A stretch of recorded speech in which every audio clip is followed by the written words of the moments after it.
Okay, so we are going to be making a family meal. So that is a meal that's in a dish, so you could even call it a casserole.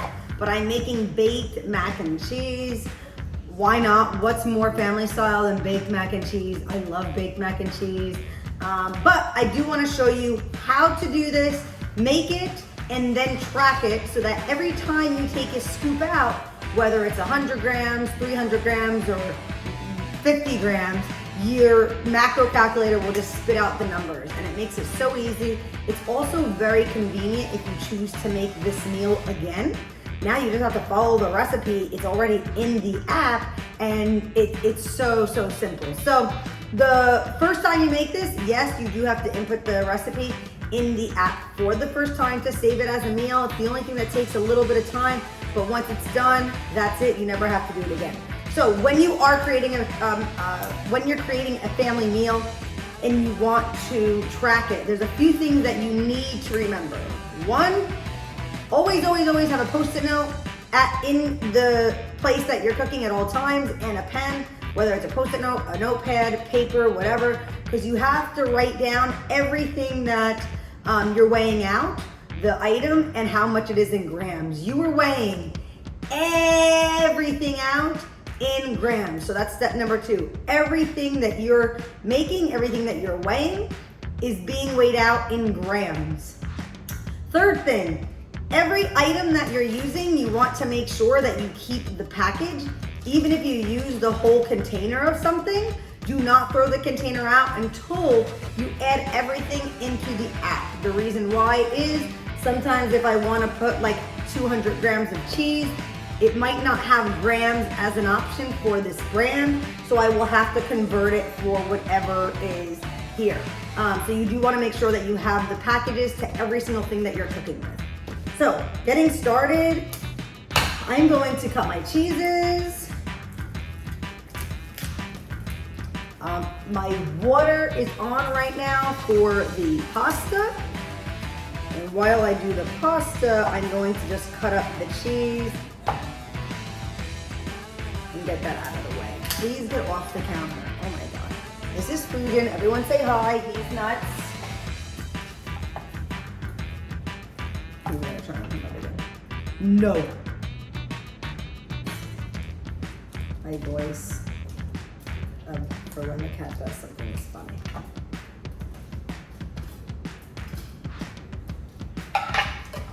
Okay, so I have Gruyere cheese, and then I have extra sharp cheddar and medium sharp. I'm gonna do half and half.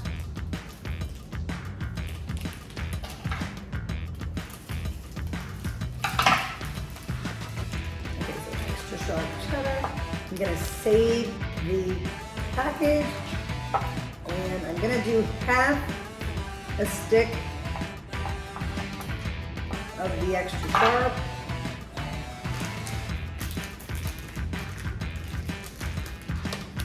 And I'm gonna do another half stick of the medium.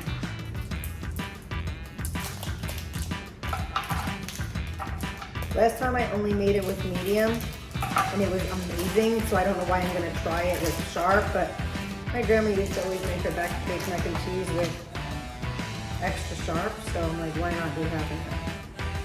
First thing you want to do, just to make things easy, I know that I'm gonna use this cheese, so I'm going to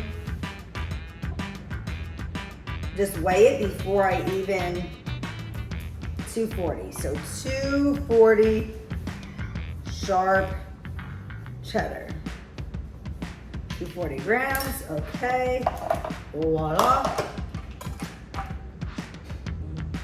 feel like this is the only thing that takes time, is cutting the cheese, waiting for the water to boil.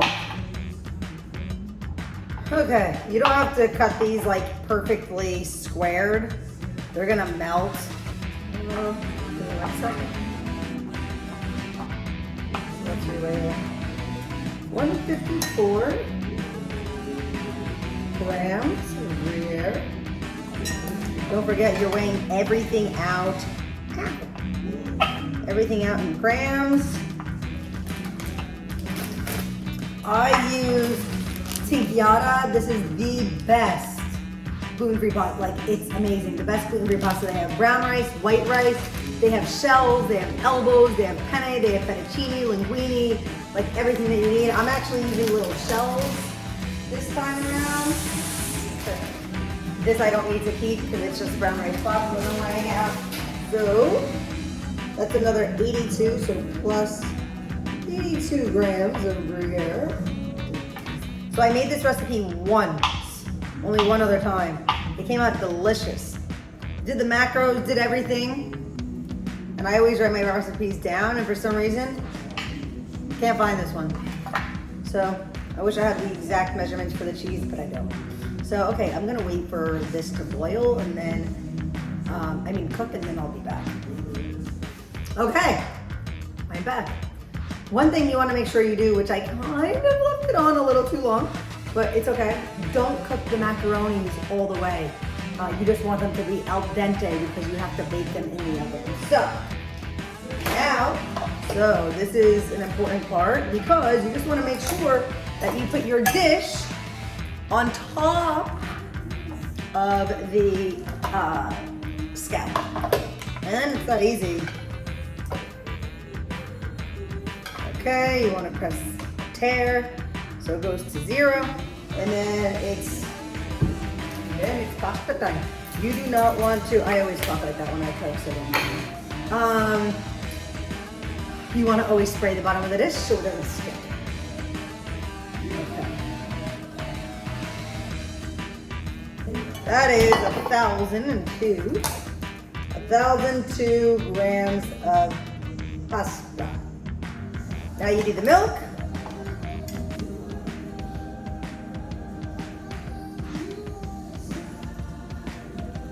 I use almond milk, by the way. You want to do it to halfway. 327 grams of almond milk. At this part, I just like to do some salt and some pepper. I'm a pepper person. You don't have to put pepper. I know some people might find that weird. I don't think I ever cook anything without putting pepper. Now, the cool thing is, you weighed out all the cheeses already. So you just have to add and sprinkle the cheese in rather than doing it the other way around. Okay. Yum. So I'm using, these are also like the only gluten-free breadcrumbs that I use. They're 4 crumbs. If you're Italian, you probably know these because my grandma and family and everyone always had these. But they make them gluten-free. I've tried so many other gluten-free breadcrumbs and just didn't hack it. Okay, so you want to make sure that you are putting 0 on the scale, and you want to sprinkle this with breadcrumbs. 90 grams of breadcrumbs. And then, last but not least, the grand finale, mozzarella. All right, well, typically I like the Mexican cheese blend on top, but I don't have that, so I'm doing mozzarella. That was silly. I'm actually only gonna do a little bit then. And that's it. So this is gonna go in the oven at 350 until it gets brown on top, so probably like 20-30 minutes, I'd say. I'll keep you posted on the exact amount, and then I will show you how to track it in the meantime. Now that your meal is cooking, how do you add your family meal in the app? So you're gonna go to meal 1 or whatever meal you have empty, and you're gonna start adding in the ingredients. So I'm gonna add in 240 grams of sharp cheddar. I'm actually gonna use the barcode to find the cheese. So you might have to do some math here on some of these things. So 1-inch cube. Oh, that's interesting. 1-inch cubes is 28 grams. So I had serving size 8, so 8 1-inch cubes. So I had 8. So that's the serving size of the entire bar. Hey, Mom. Okay, so those are the breadcrumbs. I have 90 grams, so that's 3/4 cups if you do the math from the container. You really want to make sure you're looking at the container and the conversions because it will show you the grams. So you just have to do that conversion. It's pretty easy. I'm not really the best at math and I can do it. So 0.75 cups, and that's gonna save. Okay, and then mozzarella is the last thing. Mozzarella cheese. That's the one that I used. Perfect. 95 grams. Boom. So now that you have everything in the app, you're going to write down how much calories of everything in the meal. So you're going to write 4,013. You have 186 grams of protein, 407 grams of carbs, 202 grams of fats. Okay. Why is this important? Once you do this, you're gonna click the plus button, you're gonna add meal, create custom food, you're gonna put baked mac and cheese.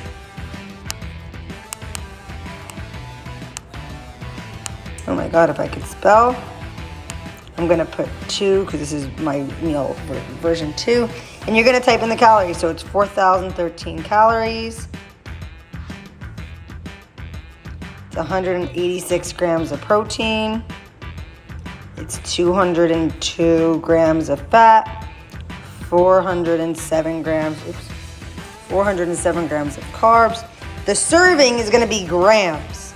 So you need to add up all of your grams for the meal, and that is how you will be able to then weigh it out for whatever you weigh it out for, and the numbers will come out. So you're going to have to add up all these grams: 240, 236, 1,002, 327, 90, 95. Let's put that in. Once you add all of these gram numbers up, once you put that as the serving, you will then be able to separate your meal accordingly. So you're gonna come back here. The serving size is 2,040 grams because you added them up. Now, amount consumed, say you have 150 grams, these are the macros up top that are pumping out. So like say 200 grams, they're actually really not bad. You got 39 grams of carbs, 18 grams of protein, 19 grams of fat. Pretty good macros on there for baked mac and cheese. So I'm just gonna put 100 grams as if I ate 100 grams, maybe just 200, because that's what I'm gonna have. And then you click save. So now, when I want baked mac and cheese later, and when I scoop out my baked mac and cheese, say I baked out 250 grams, just throwing that out there. Here's my meal, baked mac and cheese. I'm gonna just put in how many grams I weighed it out. Okay, I did 240, and save. And that will pop out your macros. So that is how you will track family meals. Yes, there are a few steps when having to add it in the calculator for the meal. There's a lot of like conversions going on, but you watched me do it. It really only takes that much time. It's not a really long time. And now you have that recipe in your app to use it multiple times after. Okay, we are done. This is finished. Now you saw how I was able to put the ingredients in the app. Now all I have to do is weigh out my food. Okay, I'll give you the 289 one. And there we go. We're gonna eat. So it's that easy. I hope you enjoyed this. Baked mac and cheese. If you make this, let me know what you think. I'm a little biased, but it's delish. Okay, fantastic seeing you guys. See you soon.